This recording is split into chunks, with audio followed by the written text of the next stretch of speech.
भारत पाकिस्तान युद्ध April May 2025च्या दरम्यान झालं. आता पुन्हा एकदा दुसरं युद्ध भडकलंय पाकिस्तान आणि अफगाणिस्तानमध्ये. पाकिस्ताननं या युद्धाची अधिकृत घोषणा केलेली आहे. पाकिस्तानी फोर्सेस सध्या अफगाणिस्तानमध्ये घुसलेले आहेत. काबूल आणि कंदाहारमध्ये पाकिस्तानी सैन्याकडून सातत्यानं हल्ले केले जात आहेत. एअर स्ट्राईक केलं जात आहे. अनेक ठिकाणी मोठ्या प्रमाणावरती जीवितहानी सुद्धा झालेली आहे.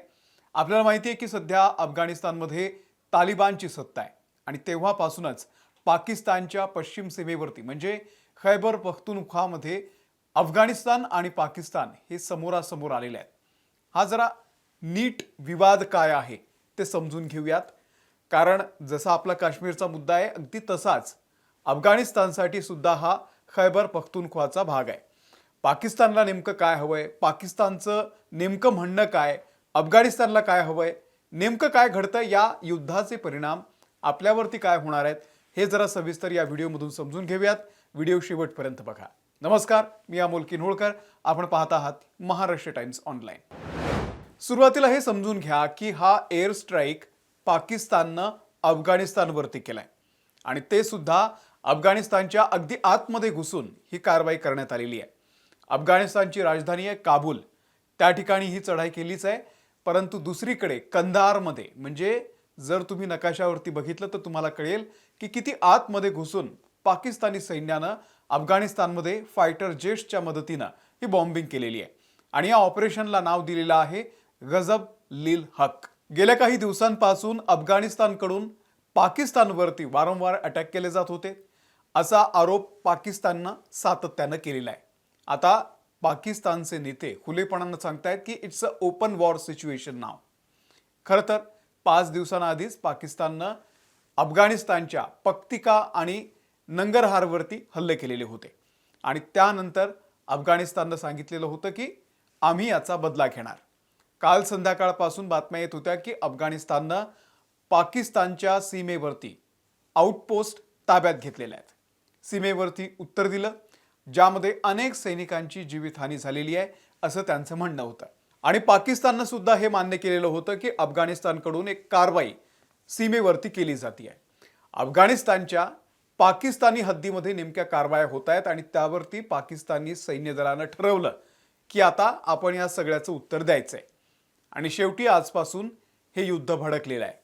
तुम्हाला या 2-3 दिवसातल्या घडामोडींची पार्श्वभूमी लक्षात आलेली असेल की आज जे घडते त्याची सुरुवात खरं तर आठवडाभरापासून सुरू झालेली होती आणि त्याचमुळे आता अफगाणिस्तानवरती पाकिस्तानी फायटर जेट्स तुटून पडलेले आहेत. आता या सगळ्याची पार्श्वभूमी आपण जरा नीट समजून घेऊयात.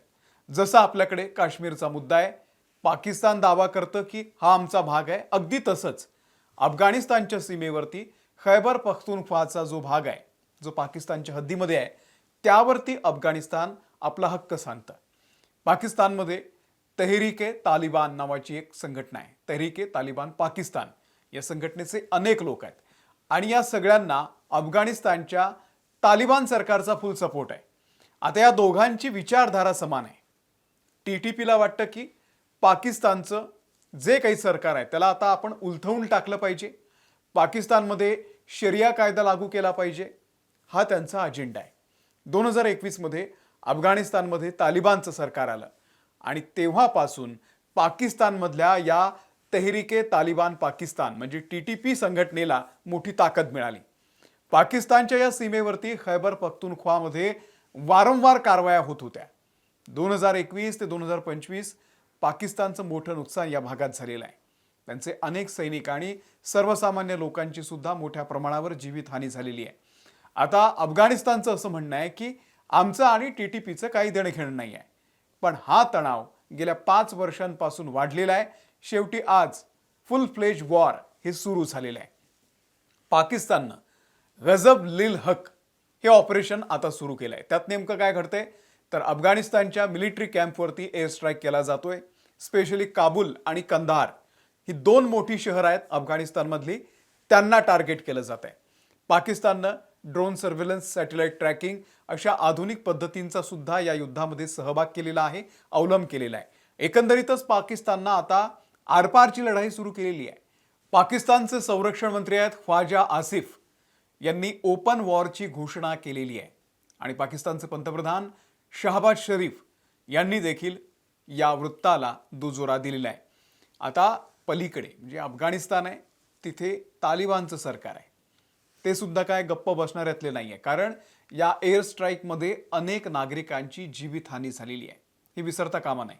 पाकिस्तानकडे F-16 फायटर जेट्स आहेत. अमेरिकन बनावटीचं हे जेट शक्तिशाली आहे आणि त्यामुळे त्यांना अशा पद्धतीनं एअर स्ट्राईक करता येतात. पण तालिबानकडे असं शक्तिशाली फायटर जेट्स नसल्यानं सीमा भागामध्ये ते आपल्या कारवाया करतील आणि त्यामुळे पुढच्या काळात, पुढच्या काही दिवसांमध्ये ही परिस्थिती आणखी भयंकर बनू शकते.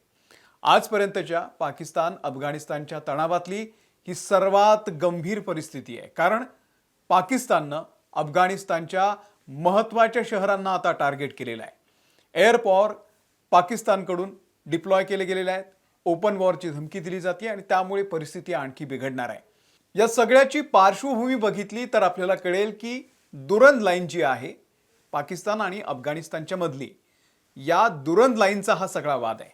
ब्रिटिशकालीन भारतामध्ये 1893 साली ही दुरंद लाईन आखण्यात आली होती. पाकिस्तानला हे विभाजन मान्य होतं, पण अफगाणिस्ताननं याला विरोध केलेला होता, मान्यता दिलेली नाही आहे. अफगाणिस्तानचं असं म्हणणं आहे की जो खैबर पख्तूनवाचा भाग आहे त्या ठिकाणी मोठ्या संख्येनं पश्तून लोक राहतात, तो आमचा भाग आहे आणि म्हणूनच अफगाणिस्तानचं तालिबान सरकार या भागावरती दावा करताना आपल्याला अनेकदा दिसतं, कारवाया करत आहे. आता काय शक्यता आहेत, हे सगळं कुठपर्यंत जाणार आहे? कदाचित 2-3 दिवसामध्ये परिस्थिती नॉर्मल होऊ शकते. थोडी लढाई होऊन सीजफायर होऊ शकतं किंवा सीमावादाची लढाई आणखी जास्त वाढू शकते, सांगता येत नाही. दोघांनीही जर ठरवलं असेल की आता यावेळी मागे हटायचं नाही, तर मात्र या दोघांनाही आवरणं कठीण आहे, कारण हा वाद बराच जुना आहे. जर हे वाढलं तर आंतरराष्ट्रीय स्तरावरती समझोता होऊ शकतो. चीन आणि गल्फ कंट्रीज यामध्ये मध्यस्थाची भूमिका निभावू शकतात. जागतिक शांततेचा ठेका घेतलेले अमेरिकेचे राष्ट्राध्यक्ष डोनाल्ड जी ट्रम्प हे सातत्यानं जगभरातल्या युद्ध परिस्थितीमध्ये मध्यस्थी करतात. त्यांची सुद्धा नेमकी काय भूमिका असेल ते पाहणं फार महत्त्वाचं असेल. बघूयात यात आणखी नवीन काही घडलं तर त्याचे अपडेटेड व्हिडिओ आम्ही तुमच्यापर्यंत आणत राहू. हे सगळं प्रकरण तुम्हाला अगदी थोडक्यात सोप्या भाषेमध्ये समजावून सांगण्याचा हा प्रयत्न होता. तुम्हाला हा व्हिडिओ आवडला असेल तर इतरांना पाठवा, शेअर करा. या व्हिडिओमध्ये इथेच थांबतोय. आमच्या महाराष्ट्र टाइम्सच्या यूट्यूब चॅनलला जर तुम्ही सबस्क्राईब केलेलं नसेल, सबस्क्राईब करा. आम्ही फेसबुकवरती आहोत, तिथेही आम्हाला फॉलो करायला विसरू नका. धन्यवाद.